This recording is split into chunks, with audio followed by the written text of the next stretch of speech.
Hi മച്ചന്മാരെ, അപ്പോൾ എല്ലാവർക്കും ഒരു ബ്ലോഗിലേക്ക് സ്വാഗതം. അങ്ങനത്തെ ഞാനൊന്ന് അടിപൊളി നല്ല മീനിൻ്റെ വീഡിയോയായിട്ട് വന്നിട്ടുണ്ടേ. ഇന്ന് നമ്മൾ മീൻ പൊരിക്കുകയാണ് കേട്ടോ. അപ്പോൾ ഇതിനൊന്ന് വറുത്തടിക്കാനുള്ള പരിപാടിയാണ്. അപ്പോൾ ഇത് ആദ്യത്തെ മെയിനായിട്ടുള്ളൊരു പരിപാടിയാണ് നല്ലതുപോലെ ഒന്ന് കഴുകിയെടുക്കുക എന്നുള്ളതാണ് കേട്ടോ. അപ്പോൾ ഇത് വളർത്തു മീനാണേ. അപ്പോൾ ഇത് നല്ലതുപോലെ കഴുകി വൃത്തിയാക്കി എടുത്തിട്ടുണ്ട്. പിന്നെ അത് മാക്സിമം ഞാൻ ചെറുതാക്കി എടുക്കുന്നത് കേട്ടോ. അപ്പോൾ നമ്മൾ എരിവും, അതായത് നമ്മൾ കൂടുതലായിട്ട് നമ്മളിന്ന് ഇതാണ് കേട്ടോ ഉപയോഗിക്കുന്നത്, അതായത് നമ്മളെ കുരുമുളകാണ് കേട്ടോ. അപ്പോൾ കുരുമുളകും അതിലാണ് മെയിനായിട്ടുള്ളത് കേട്ടോ. അപ്പോൾ മുളക് പൊടിയൊക്കെ കുറച്ചിട്ട് കുരുമുളക് പൊടി ലേശം കൂട്ടി അങ്ങനെ എടുക്കുക എന്നുള്ളൊരു ഐഡിയയിലാണ്. പിന്നെ കുഞ്ഞു മക്കളായതുകൊണ്ട് നമ്മൾ മാക്സിമം എല്ലാം എരിവെല്ലാം കുറച്ചാണ് ചെയ്യുന്നത് കേട്ടോ. അപ്പോൾ അടിപൊളി പരിപാടിയാണേ. അപ്പോൾ അതേ കട്ട് ചെയ്ത് പറക്കി നല്ല ക്ലിയർ ചെയ്ത് ഇത് സെറ്റാക്കിയിട്ടുണ്ട്. ഇനി ഒരു മീനുണ്ട് കേട്ടോ. അപ്പോൾ ഞാനത് ഏകദേശം ഒരു 3-4 മീനുണ്ട്. പക്ഷേ ഞാൻ ഒരു മീനിൻ്റെ മാത്രമേ കാണിച്ചിട്ടുള്ളൂ കേട്ടോ. പിന്നെ ഇത് ഈ ഒരു മീനിൻ്റെ അത് നമുക്ക് വേറൊരു പരിപാടിയുണ്ട് കേട്ടോ. അതിനൊന്ന് പൊള്ളിച്ചെടുക്കാൻ വേണ്ടിയിട്ടാണ്. അപ്പോൾ അതൊരു വേറെ രീതിയിലാണ് കേട്ടോ. അതിൻ്റെ വീഡിയോ ഉടനെ വരും കേട്ടോ. അപ്പോൾ എന്തായാലും ഇതിൻ്റെ കൂടെ അതിനെ കൂടെ ഒന്ന് കാണിക്കാമെന്ന് കരുതി കേട്ടോ. അപ്പോൾ ഇത് നല്ലതുപോലെ അതിനെ കഴുകി ഒന്ന് സെറ്റാക്കി വയ്ക്കുകയാണ്. അപ്പോൾ എന്തായാലും ഇതിനൊന്ന് കഴുകി മാറ്റി വെച്ചതിന് ശേഷം അടുത്ത പരിപാടി നമുക്ക് മസാല കൂട്ട് റെഡിയാക്കുക എന്നുള്ളതാണ് കേട്ടോ. അപ്പോൾ ഇവൻ കാണുമ്പോൾ അല്ല കേട്ടോ, നല്ല അടിപൊളി പല്ലുള്ളൊരു മീനാണേ. അതിൻ്റെ ആ ചുണ്ട് കുറച്ച് താഴോട്ട് താഴ്ത്തി കഴിഞ്ഞാൽ കറക്റ്റായിട്ട് ആ പല്ല് കാണാം കേട്ടോ. നല്ല അടിപൊളി പല്ലാണ് കേട്ടോ. അങ്ങനെ അത് നമ്മൾ മസാലക്കൂട്ട് റെഡിയാക്കണം കേട്ടോ. ആദ്യം മുളക് പൊടിയും അതുപോലെ തന്നെ മഞ്ഞൾപ്പൊടി, പിന്നെ നമ്മൾ കുരുമുളക് പൊടി ലേശം കൂടുതൽ എടുത്തിട്ടുണ്ട്. പിന്നെ ഇഞ്ചി വെളുത്തുള്ളി ഒന്ന് ചതച്ച് അങ്ങിട്ടിട്ടുണ്ട്. പിന്നെ ആവശ്യത്തിന് ഉപ്പും ബാക്കി വെള്ളമാണ് കേട്ടോ. അപ്പോൾ നമുക്ക് വെള്ളത്തിന് പകരം നിങ്ങൾക്ക് ഉണ്ടെങ്കിൽ തൈരോ അല്ലെങ്കിൽ നാരങ്ങ നീരോ അങ്ങനെയൊക്കെ ചേർത്തെടുക്കാം. അപ്പോൾ അങ്ങനെയൊക്കെ നമ്മൾ നേരത്തെ ഒരുപാട് വീഡിയോസ് അങ്ങനെ ചെയ്തിട്ടുണ്ട് കേട്ടോ. അപ്പോൾ ഇത് തൽക്കാലം അങ്ങനെയൊന്നും ചെയ്യാതെ നമ്മളൊരു സാധാരണ രീതിയിൽ ചെയ്യണം കേട്ടോ.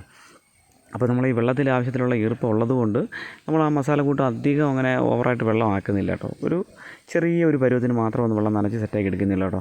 ഈ ബാക്കി ഇതിൻ്റെ പുറത്തൊക്കെ നല്ലതുപോലെ ഇങ്ങനത്തെ തേച്ച് പിടിപ്പിച്ച് നമുക്ക് കുറച്ച് സമയം ഒന്ന് റെസ്റ്റ് വയ്ക്കണം കേട്ടോ.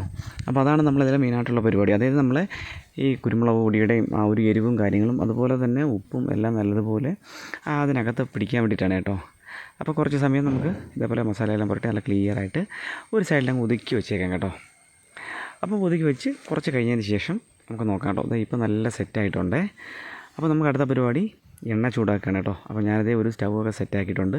അതിൽ ചട്ടി വെച്ച് തീയെ കത്തിച്ച് ചട്ടി നല്ലതുപോലെ ഒന്ന് ചൂടായിട്ടുണ്ട്. ഇനി ഇതിലേക്ക് നമുക്ക് എണ്ണ ഒഴിച്ചു കൊടുക്കാം കേട്ടോ. അപ്പോൾ നിങ്ങൾക്ക് ഏത് വേണമെങ്കിലും എണ്ണ എടുക്കാം കേട്ടോ. അപ്പോൾ ഞാനതേ കുറച്ച് എണ്ണ ഒഴിച്ചു.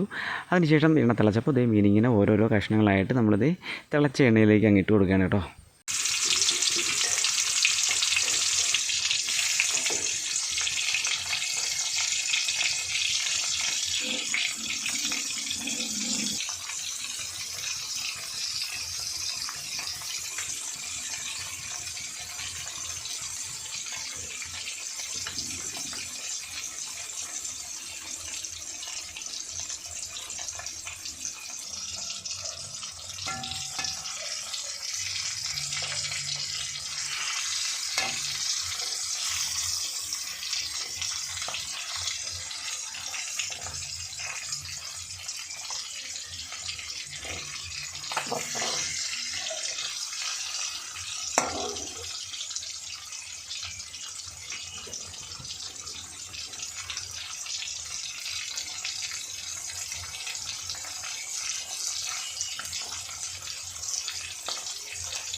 അപ്പോൾ നമ്മൾ മീനൊക്കെ സെറ്റായിട്ടുണ്ട്. അപ്പോൾ ഇത്രയേ ഉള്ളൂ കേട്ടോ വീഡിയോ. ഇഷ്ടപ്പെട്ട സപ്പോർട്ട് ചെയ്യുക. അടുത്തൊരു കിടക്കാഴ്ച വീഡിയോ ആയിട്ട് കാണാം.